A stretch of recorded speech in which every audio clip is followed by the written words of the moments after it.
જય જગન્નાથજી, જય જગન્નાથ. આહાડી બીજ મહાપર્વ, લાડીલું પર્વ, એના આપ સૌને ગઢપુરથી જય સ્વામિનારાયણ, જય ગોપીનાથજી મહારાજ. ગઢપુરની વાત ભાગ 15. આજે અષાઢી બીજ ઠેઠ જગન્નાથપુરીથી લઈ અને હું એમ કહી શકું કે ગઢપુર સુધી જય રણછોડ, માખણ ચોર, જય રણછોડ આપણા સૌના હૃદયમાં ગુંજે છે. દેકારાની વાત નથી, આપણા હૃદયમાં ગુંજે છે. જય રણછોડ, માખણ ચોર.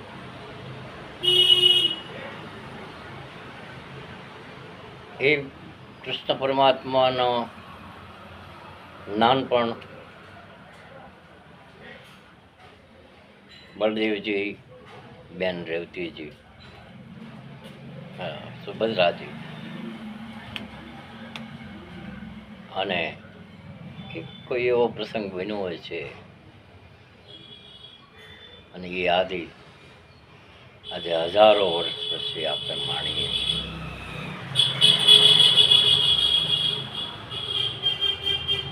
હકીકતમાં આપ સૌને ખ્યાલ છે, ખબર જ છે. દ્વારિકાનું પતન થતા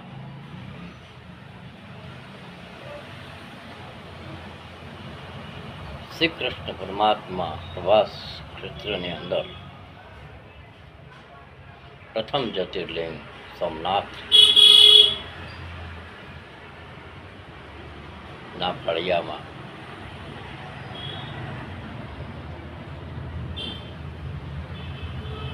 પોતે જીવન લીલા પૂરી થઈ, મનુષ્ય લીલા પૂરી થઈ.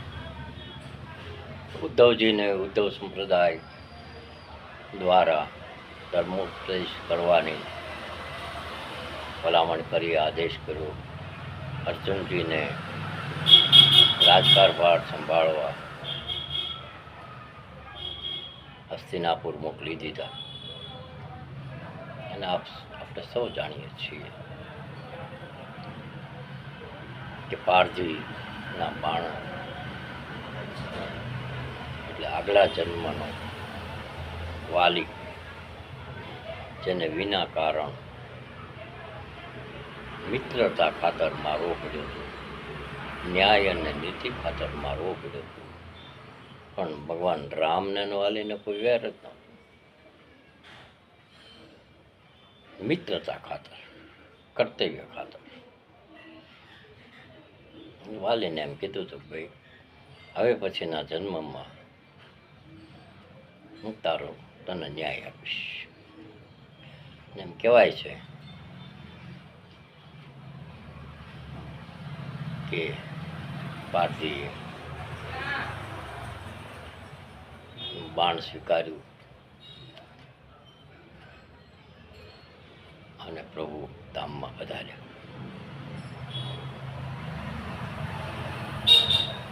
ત્યારે પ્રભાસ ક્ષેત્રમાં શ્રી કૃષ્ણ પરમાત્માનો દેહનો, સ્થૂળ દેહનો સંસ્કાર શાસ્ત્રોક્ત વિધિ પ્રમાણે જ્યારે કરવામાં આવ્યું, ત્યારે અર્ધદગ્ધ, અડધું શરીર ત્યાં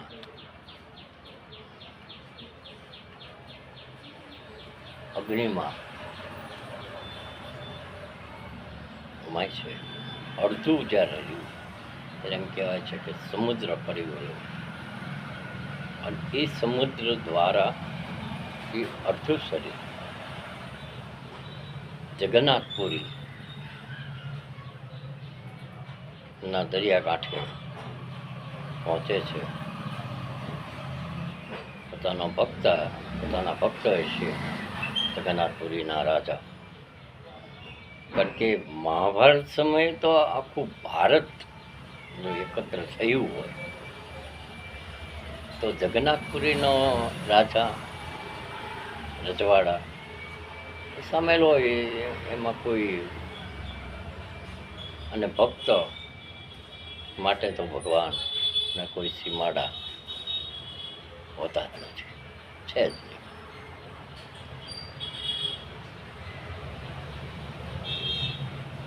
એને સપનામાં એને કીધું કે મારું આટલું શરીર અહીંયા આવ્યું છે, એનો અગ્નિ સંસ્કાર હવે તમે જગન્નાથપુરીમાં કરો. અને જગન્નાથજીની સ્થાપના થઈ 5000 વર્ષ પહેલાં. ત્યાર પછી રથયાત્રાની પરંપરા ક્યારે શરૂ થઈ છે એ તો ઐતિહાસિક બાબતો છે. ગઢપુરની વાતમાં હું આપ સૌની સમક્ષ એ વાત કરવા માગું છું કે શ્રીજી મહારાજે આ પરંપરા ગઢપુરની અંદર પોતાની હયાતીમાં શરૂ કરી છે. અને ગોપીનાથજી દેવ મંદિરના સ્થાપના પછી ગઢપુર મંદિરમાં મેં આજે 74 વર્ષથી આગળના 5 વર્ષ કાઢી નાખીએ નાનપણના, જ્યારથી સમજવા શીખ્યો ત્યારથી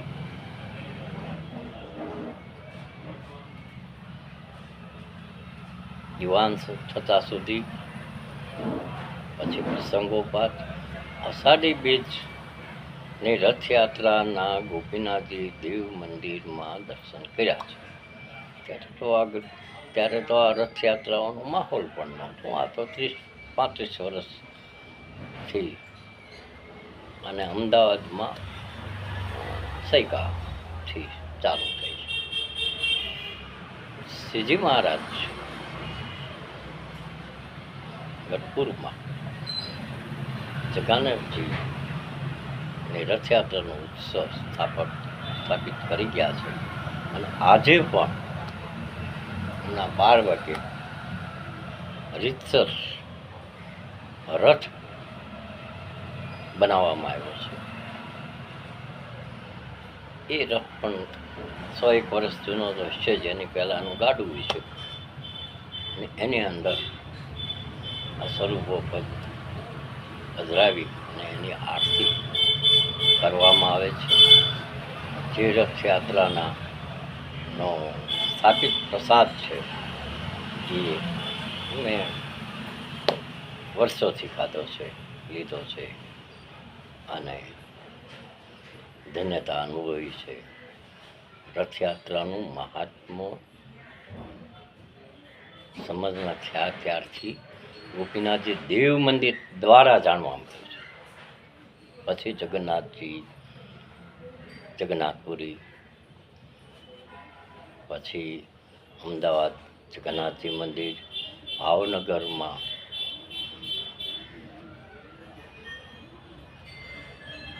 સરાફ બજારમાં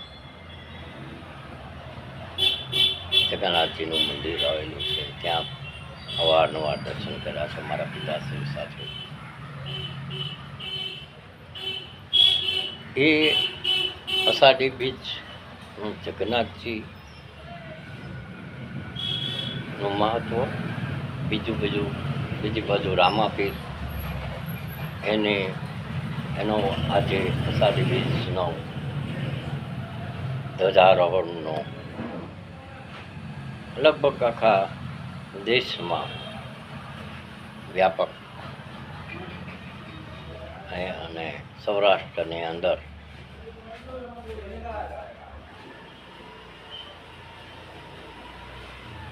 પરબની જગ્યાનો અષાઢી બીજનો માહોલ તો અદ્ભુત નજારો ગણાય, માણવા જેવું. જીવનની અંદર એક વખત મારું તો મોસાળ છે, ત્યાં પણ ખૂબ લાવો લીધો છે, લાવો લેવા જેવો છે અને મહત્વ વધતું જ જાય છે. એમ જે શ્રી કૃષ્ણ ભગવાનનો જ અવતાર એવા રામાપીરની પણ આજે મોટું પર્વ છે. 18 વરણ રામાપીર બાપાનો નેજો, રામાપીર બાપાનો ઘોડો એના ઉમંગથી આજે દર્શન કરે છે. આપણે પણ કરીએ છીએ. આજની વાત અષાઢી બીજના મહાત્મ્ય સાથે આપણી સૌની સાથે માણે એનો મને ખૂબ આનંદ છે, પ્રસન્નતા છે. ભગવાન જગન્નાથજી, ભગવાન રણછોડરાય, બળદેવજી, સુભદ્રાજી આપ સૌ ઉપર રાજી રહે, સૌને શંકર બક્ષે એ જગન્નાથજી અને રામદેવ પીર બાપાના ચરણોમાં પ્રાર્થના કરું છું. જય જગન્નાથ, જય ગોપીનાથ, જય રણછોડ, જય રામા.